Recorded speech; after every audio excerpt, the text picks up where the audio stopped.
제목 같이 한번 읽어보겠습니다. 있습니다. 그래도 주님의 일에 집중하리라. 아멘. 시간이 많이 가서 최대한 짧게 한번 진행해 보도록 하겠습니다. 1980년대 미국의 텍사스에 있는 어느 교회 앞마당에서요, 유전이 발견됐습니다. 교회 앞마당에서 기름이 컬컬 넘친 거예요. 갑자기 부자가 된 이 교회는 교인 총회를 열었습니다. 유전에 대한 소유권을 어떻게 할 것인가. 왜냐하면 교회 마당에 나왔는데 이것을 교회 재산으로 보는 거죠. 그러니까 어떤 답을 내렸냐면, 유전이 터지기 전까지 등록한 사람만 우리 교회 성도고 그 사람에게만 이 유전에 대한 소유권을 가져 나눈다. 이제는 새로운 교우를 받지 않는다. 이렇게 된 거예요. 어떻게 됐을까요? 얼마 지나지 않아서 이 교회는 많은 분란이 휩싸이게 되었고 결국 교회는 재산 싸움으로 공중 분해가 되었습니다. 중세한 교황이 화려한 성 베드로 성당을 둘러보게 되었습니다. 중세의 성당은 100년 이렇게 오랫동안 화려하게 짓잖아요. 그러면서 당시 최고 유명한 신학자였던 토마스 아퀴나스에게 말했습니다. 토마스, 이제 우리는 성경에 얘기한 은과 금은 내게 없거니와 이런 구차한 말 하지 않아도 돼. 우리는 돈이 있어. 이 얘기를 한 거예요. 이 말을 듣는 아퀴나스가 이렇게 말했습니다. 맞습니다. 하지만 나사렛 예수의 이름으로 일어나 걸으라는 말도 못하게 되었습니다. 돈을 너무 의지하는 교황에 대한 일침이었죠. 코로나 팬데믹 이후에 교회마다 또 성도들마다 회복과 부흥을 얘기하고 있습니다. 어떤 모습으로 회복되어야 될까요? 요즘 이 찬양 많이 기억나요. 난 예수로 충만하네. 여러분, 우리가 예수로 충만한 교회가 되기를 바랍니다. 우리 마음 신령이 예수로 충만해야 됩니다. 유전이 터졌기 때문에 등록을 받지 않고 화려하고 돈이 있기 때문에 은과 금은 없다는 말 쓸 필요 없다? 아닙니다. 우리는 그것에 마음 뺏기는 것이 아니라 예수 이름에 마음을 둬야 되는 겁니다. 오늘 말씀을 통해서 말씀 나눌 텐데, 오늘 이 일을 보면 이런 말씀이 떠오릅니다. 따라할까요? 하나님은 나를 통해서 일하기를 원하신다. 아멘. 하나님은 나를 통해 일하기를 원하십니다. 집사란 말이 뭐라 그랬죠? 일을 잡았다라는 뜻이라고 했어요. 일을 잡았다. 하나님은 모든 사람이 일을 하길 원하십니다. 믿음의 사람들이. 하나님은 사람 없이 천지를 창조하셨어요. 우주를, 지구를, 많은 것 다 만들었어요. 근데 굳이 하나님은 사람에게 다른 일을 또 하라고 하십니다. 창조물들을 다 아담 앞에 불러내놓고 아담아 이름을 지어라. 하나님이 할 수 있거든요. 그리고 출애굽할 때 보면 모세를 통해서 이스라엘 백성을 출애굽시킵니다. 실제 능력은 주님이 다 하셨는데 앞장서게 한 사람은 모세입니다. 홍해를 가르는 것도 하나님이 하시는 거지만 모세가 하는 것처럼 보이게 하셨습니다. 골리앗을 무찌르는 것도 하나님이 하신 일이지만 다윗을 앞세우셨고요. 여리고를 무너뜨리는 것도 하나님이 하신 일이지만 여호수아를 앞세웠습니다.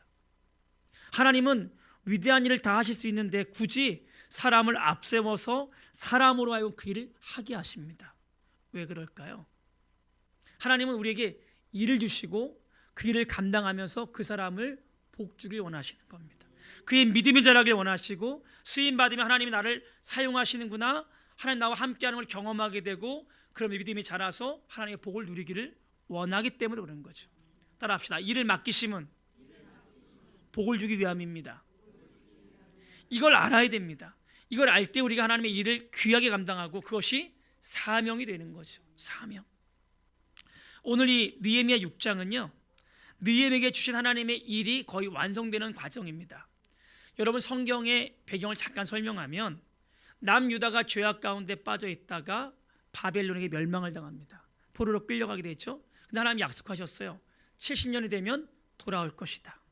70년이 차니까 고레스 황제가 너희들 돌아가도 돼, 자유를 줬습니다. 그때 에스라가 먼저 오게 되면서 성전을 지었습니다. 성전.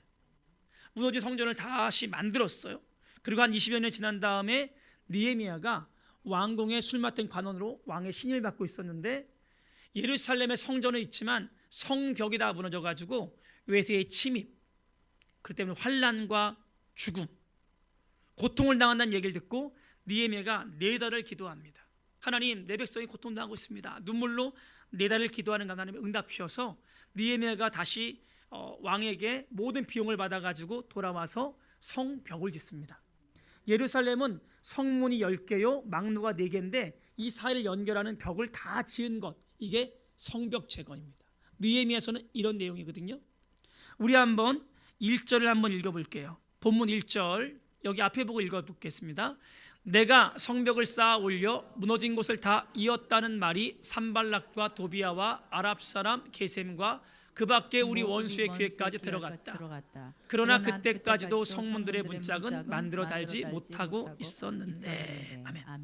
성벽을 짓는 일이 다 됐다라는 소문이 방해하는 사람 산발락, 도비아, 게셈에게 들어가는 소식이 들어간 거예요. 근데 실제적으로 이때가 어느 때냐면 다 연결되는데 아직 문짝을 달지 않은 거예요. 문짝만 달면 끝. 이건 무슨 말이겠어요? 거의 다 완공이 다 된 거죠. 근데 이 소식을 듣고 사람들이 방해를 하려고 하는 거죠. 자, 근데 여러분 이것이 며칠 만에 되는지 아세요? 15절에 보니까요, 이 성벽을 다 짓는데 52일밖에 안 걸려요. 52일. 이것은 어마어마한 불가능한 일이에요. 그래서 이들이 보면서 이건 하나님이 하신 일이라고 인정할 수밖에 없게 되었거든요. 근데 이런 상황 속에서 그냥 되어지는 것이 아니라 방해하는 세력이 일어나겠다. 방해하는 세력. 여러분 이거 아셔야 돼요. 하나님은 우리를 통해 일하길 원하시고 그 일을 통해 뭘 하길 원하신다? 우리에게 복 주기를 원하신다. 그런데 우리가 하나님의 일을 감당할 때 이 일을 방해하는 세력이 있다는 거예요. 방해. 여러분 성경을 보면 창세기 1장 2장에만 사단의 역사가 없어요. 요한계시록 21장 22장에만 사단의 역사가 없어요. 그 이후로 창세기 3장부터 요한계시록 20장까지는 사단의 역사가 계속 존재하거든요. 이 얘기가 뭔지 아세요? 우리가 하나님의 일을 하고 복을 받으려고 하는데 누가 방해한다? 사탄이 방해한다. 첫 가정, 첫 사람 아담과 하와를 죄 가운데 무너뜨렸고 부부관계를 깨뜨렸고 가정을 무너뜨렸고 형제가 서로 형이 동생을 죽이게 했고, 이런 문제가 누구로부터 온 겁니까? 마귀 사탄으로부터 온 겁니다. 예수님이 40일 금식할 때 누가 먼저 찾아왔죠? 사탄이 먼저, 마귀가 찾아왔습니다. 예수를 시험했습니다. 예수의 제자 유다가 재정을 맡고 있었는데 이 유다의 마음에 예수를 팔 생각을 집어넣은 것이 누구예요? 마귀라고 되어 있습니다. 마귀의 역사는 굉장히 많은데 우리가 이걸 잘 이해를 못합니다. 사람과의 갈등 속에서 나를 믿음에서 멀어지게 하고 하나님과 멀어지게 하고 예배를 못 드리게 하고 사명 못 감당하는 많은 일들이 있는데 이 뒤에 누가 있는 거예요? 마귀가 역사하는 거예요. 그러니까 지금 거의 다 완공이 되었는데 이때에 마귀가 그냥 있지 않는 거죠. 그래서 뭔가 의도를 갖고 접근하기 시작하는 겁니다. 어떤 접근인가 우리 한번 2절을 읽어볼게요. 2절 있습니다. 산발락과 게셈이 나에게 전가를 보내왔다. 오노들판의 한 마을로 오시오. 거기서 좀 만납시다. 나는 그 말 속에 그들이 나를 해치려는 흉계가 있는 줄 알았으므로. 아멘. 산발락과 게셈은 대적자인데 이들이 느헤미야에게 연락한 겁니다. 좀 만납시다. 시골 한 마을에서 나를 만납시다. 근데 그 뒤에 배경은 뭐라고요? 나를 해치려는 흉계가 있었다. 느헤미야를 죽이려는 그 음모, 이제 문짝만 달면 다 끝나는 건데 요때까지 끝까지 느헤미야를 죽이려고 하는 겁니다. 여러분 서부 미국 개척 시대 때 사람들이 금을 찾아서 유전을 찾아서 서부로 나갔거든요. 그때 재미난 일들이 참 많아요. 어떤 일이냐면 금방을 찾다가 해도 다 하다가 안 나오는 거예요. 금이 안 나오나 보다. 그리고 그냥 언덕을 다 그만두고 농사를 짓고 있어요. 근데 다음 사람이 와서 그 뒤에 땅을 사가지고 판는데 거기서 금이 나온 거예요. 유전을 찾는 사람이 열심히 막 땅을 파고 있다가 안 나오다 해서 이제 포기하고 있는데 다음 사람이 거기 와서 한 몇 미터 안 파는데 유전이 펑펑 터진 일이 벌어지게 되는 거죠. 무슨 얘기인지 아십니까? 지금 내가 하나님을 감당하다가 지쳐 쓰러지고 있는데 그 바로 앞에 하나님이 예비된 복이 예비될 때가 굉장히 많다는 거죠. 굉장히 많아요. 여러분 지금 여러분이 가는 걸음이 믿음으로 가는 한 걸음 두 걸음이 지쳐 힘들 때 있거든요. 포기하지 말고 힘을 더 내세요. 그 앞에 기도의 응답이 있거든요. 바로 그 순간까지 지금 이 대적들이 느헤미야를 죽이려고 음모를 꾸미고 있는 겁니다. 이때 느헤미야가 어떻게 대응할까요? 우리 한번 읽어보겠습니다. 3절입니다. 3절 읽어봅시다. 그들에게 사람을 보내어 다음과 같이 대답하였다. 나는 지금 큰 공사를 하고 있으므로 내려갈 수 없소. 어찌 이 일을 중단하고 여기를 떠나서 당신들에게로 내려가라는 말이요. 아멘. 거절하면서 이렇게 말합니다. 나는 지금 하나님의 큰 일을 하고 있습니다. 이 일을 놓고 당신 만날 수 있는 사소하게 시간을 뺄 여유가 없습니다. 사탄은 우리랑은 뭘 하게 하는지 아세요? 중요한 일을 뒤로하고 중요하지 않은 비본질적인 일에 집중하게 만듭니다. 이럴 때 신앙이 무너지게 되는 거예요. 아까 얘기했죠? 교회에 유연이 발생되어지니까 교회의 본질을 잃어버리게 되고 재산으로 갈등하며 새 신자 안 받아 이렇게 되는 거예요.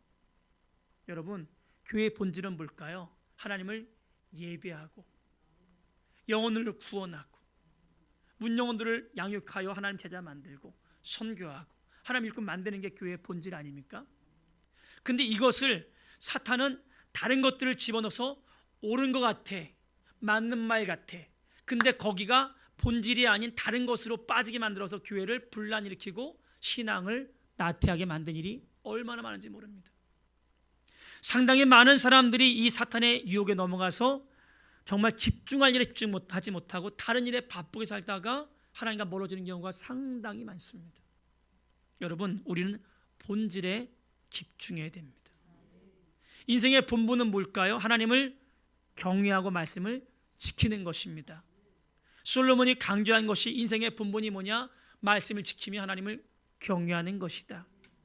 이것만이 하나님 앞에 남는 것이, 이것만이 우리가 해야 될 가장 귀한 것이고, 사람을 지으신 목적은 하나님을 찬양하고 영광 올려드리는 것이 목적이라고 되어 있습니다. 여러분, 누가 여러분을 힘들게 하고 시험이 와도 절대로 여러분이 해야 될 집중적인 일을 게을리하지 않길 바랍니다. 주일 예배는요, 생명을 걸고 지키는 거예요. 예배는 인간이 할 수 있는 가장 존귀한 일이에요. 이 일은 세상 다른 누구에게 맡긴 게 아니고 믿는 사람에게 맡긴 거예요. 오늘 우리가 이 예배를 주님께 드리는 이 귀한 일은 주님 맡기신 위대한 일이라는 거죠. 느헤미야는 이런 하나님의 일을 붙잡고 나서 어떠한 것도 흔들림 없이 난 시간이 없다, 난 일에 집중하겠다라고 거절하게 되는 거죠. 이럴 때 끝나는 게 아니었습니다. 우리 5절 한번 볼까요? 두 번째 시험이 다가오게 됩니다. 5절, 다섯 번째도 산발랏이 심부름꾼을 시켜서 같은 내용을 보내왔다. 심부름꾼이 가지고 온 편지는 봉하지 않았는데 6절, 그 글에 이르기를 그 내용은 다음과 같다. 당신과 유다 사람들이 반역을 모의하고 있고 당신이 성벽을 쌓는 것도 그 때문이라는 소문이 여러 민족 사이에 퍼져 있어. 가스모도 이 사실을 확인하였소. 더구나 이 보고에 따르면 당신은 그들의 왕이 되려고 하고 있으며. 아멘. 무슨 내용이냐면 편지를 봉하지 않은 것을 보내왔어요.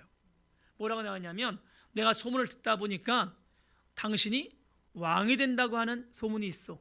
당신이 반역한다는 소문이 있어. 이거 7절에 보니까 이 소식이 곧 왕에게 전달될 것이요. 그럼 당신은 큰일 납니다. 나랑 좀 미리 만나봅시다 라고 꼬드기는 거죠. 사람이 힘든 것 중에 하나가 뭔지 아세요? 악성 루머입니다. 거짓말로 나를 모함할 때, 유언비어를 퍼뜨릴 때, 나를 비난하고 음모로 나를 몰아낼 때 미치고 환장하는 거거든요. 더군다나 지금 느헤미야가 왕이 되는 소문이 진짜 왕에 전달되어지면 느헤미야는 죽을 수도 있는 거거든요. 이때 느헤미야는 어떻게 반응할 것인가 고민하게 되면서 이렇게 말합니다. 그것은 사실이 아니요, 그리고 나는 이런 일에 대해서 집중하지 않을 것이요, 내가 정말 할 일이 있어. 그러면서 9절 맨 끝에 이렇게 말합니다. 9절 한번 읽어볼게요. 그들은 우리에게 으름장을 놓았다. 그렇게 하면 우리가 겁을 먹고 공사를 중단하여 끝내 완성을 못할 것이라고 생각한 것이다. 하나님, 나에게 힘을 주십시오. 이렇게 음모를 꾸미면 제가 정신없어서 일 못하겠구나, 중단하겠구나 했다는 거죠. 근데 뭐라고 하죠? 하나님, 나에게 힘을 주십시오라고 주께 더 매달렸다는 겁니다. 여러분, 교회와 성도를 쓰러뜨리는 마귀의 두 번째 큰 전략이 뭔지 아세요? 입으로 상처를 주는 거예요. 한 대 맞는 것보다 더 쓰리고 오래 가는 게 뭔지 아세요? 말로 준 상처예요. 아마 저와 여러분 다 경험이 있을 수도 있어요. 누군가 한 말이 오래되었고 정말 한참 됐는데도 불구하고 그 말이 내게 아직도 상처가 되는 경우가 있어요. 마귀의 강력한 공격이죠. 부부관계도 연인관계도 무심코 한마디 내뱉었는데 그것이 막 상처가 되는 경우가 있어요. 교회도 마찬가지고요. 마귀의 역사죠. 성경은 이렇게 말합니다. 말의 실수가 없으면 온전한 자다. 작은 불씨가 산을 태우듯이 혀가 사람을 불사른다. 여러분, 우리는 그래서 말이 경건해야 되는 거예요. 제가 지난번 말씀했잖아요. 성령이 임할 때 제일 먼저 나타나는 현상이 뭐다? 언어가 바뀌어졌다. 언어. 말과 듣는 것이 바뀌어진 것이 성령의 역사예요. 아무리 못된 말을 해도 성령 충만한 사람은 그것을 잘 새겨 들을 수, 분별해 들을 수가 있어요. 그리고 은혜로운 사람은 말을 은혜롭게 말하게 되는 거죠. 이때 어떻게 느헤미야는 반응합니까? 내 손에 힘을 주십시오, 하나님. 난 너와 싸우지 않을 것이다. 난 하나님께 더 집중하겠다. 하나님의 능력을 입겠다고 주님께 더 집중하게 되는 거죠. 여러분, 우리가 어려움을 만나게 되면 이 어려움을 만날 때 대처하는 방법들이 나오는데 대부분 다 신앙의 깊은 사람들이 이렇게 반응합니다. 사도행전 6장에도 보니까 교회가 히브리파 헬라파로 갈라질 때에 사도들이 답을 내린 게 뭐죠? 오직 우리는 말씀과 기도에 전무하리라. 말씀과 기도에 전무하리라. 그 문제 속에 빠져드는 것이 아니라 문제를 좀 띄워놓고 보면서 말씀과 기도로 분별할 수 있는 시간을 갖게 되는 거죠.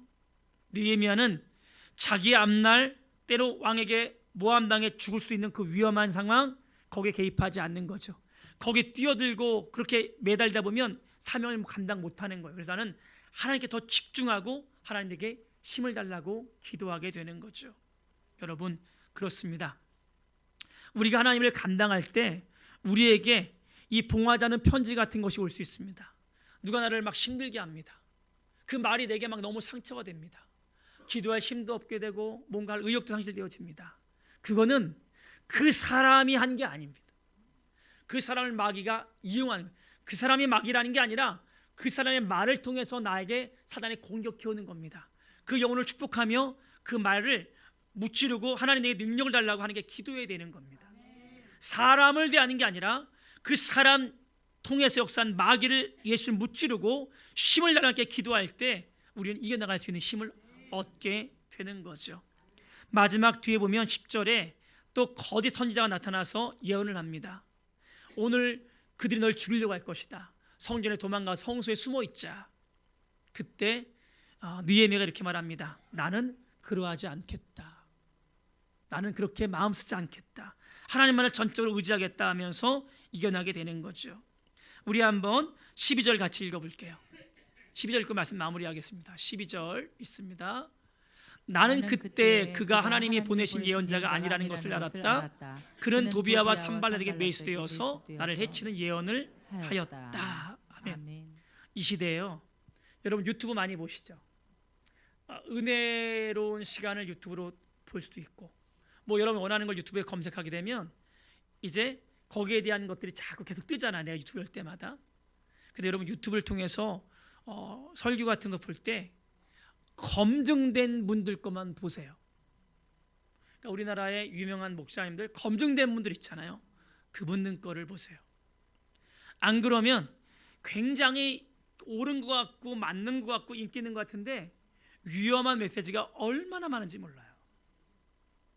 근데 여러분들은 듣다 보면 이것이 성경적인지 신사도적인 잘못된 건지 비냐드 운동인지 잘 분간을 못 하잖아요. 그래서 여러분 설교를 혹시나 유튜브를 통해서 뭔가를 듣는다고 하면 검증된 어느 교회 목사님, 유명한 목사님들 있잖아요. 그분 설교는 들으세요. 그러나 뭔가 좀 불확실한 선교사라든가 뭐 전도자라든가 이런 건 안 듣는 게 좋아요. 왜? 상당히 많은 수가 미혹당하는 일이 많다는 거죠. 주변에 이런 일이 요즘 엄청나게 많아요. 왜 그런지 아세요? 마지막 때가 되면 악한 마귀가 거짓 소리를 미혹하기 때문에 그래요. 느헤미야를 마지막까지 미혹하게 했던 것은 거짓된 선지자가 돈을 받고 성전에 숨자 해놓고 거기 숨었을 때 산발랏이 느헤미야를 죽이려는 음모를 꾸몄던 거거든요. 그때도 느헤미야는 그들을 속지 않고 분별해서 하나님 앞에 기도했던 거거든요. 여러분, 이 이야기를 이렇게 이해하시면 좋을 것 같아요. 우리가 하나님의 일을 감당하고 복을 받으려고 하는 것은 뜻인데, 이를 감당하려면 믿음으로 나가야 되는데 이것을 복받지 못하게 방해하는 세력이 굉장히 많다. 가정에 어려움을 주고 또 문제를 주고 뭐 가난함을 주고 어떤 사건을 줘서 나로 하여금 예배를 못 드리고 사명을 감당 못하게 할 때가 엄청나게 많은데, 거기에 무너지게 되면 하나님의 복을 누릴 수가 없다. 힘을 내고 용기를 가져서 담대하게 나갈 때 52일 만에 느헤미야는 결국 다 승리하게 되었고, 나중에 대적들이 느헤미야를 두려워하며 그들이 무릎 꿇게 되었고, 느헤미야는 총독으로서 위대하게 쓰임받으면서 성경의 주인공이 된 겁니다. 여러분 꼭 기억하세요. 하나님은 여러분을 통해서 뭘 하길 원하신다? 일하길 원하신다. 일을 통해 뭐 하길 원하신다? 복 주기를 원하신다. 근데 마귀 사탄은 우리를 그냥 두지 않는다. 다양한 협박, 속임수, 그 다음에 유언비어, 거짓말, 미혹의 영을 통해서 우리를 끊임없이 넘어뜨리려고 한다. 속지 말자. 말씀에 서서 주님 붙잡고 본질을 붙잡고 나가자. 사람이 아닌 하나님 붙잡고 예배하고 말씀 읽고 하나님 말씀 묵상하면서 믿음의 일을 가게 되면 하나님 여러분을 견고히 세워주신다. 그래서 아무리 힘들어도 그래도 우리는 어떻게 돼요? 주님의 일에 집중해야 되는 거예요. 예배하는 일. 시험이 와도 예배하고 성경 보고 기도하기를 쉬지 말고 조금만 달려가면요, 그때부터는 시험이 잠잠해져요. 우환이 사라지게 되어져요. 하나님의 영광을 통해서 여러분에게 큰 은혜로 이끌어 주시는 거예요. 다 같이 승리하기를 주의 이름으로 축원드립니다. 기도하겠습니다.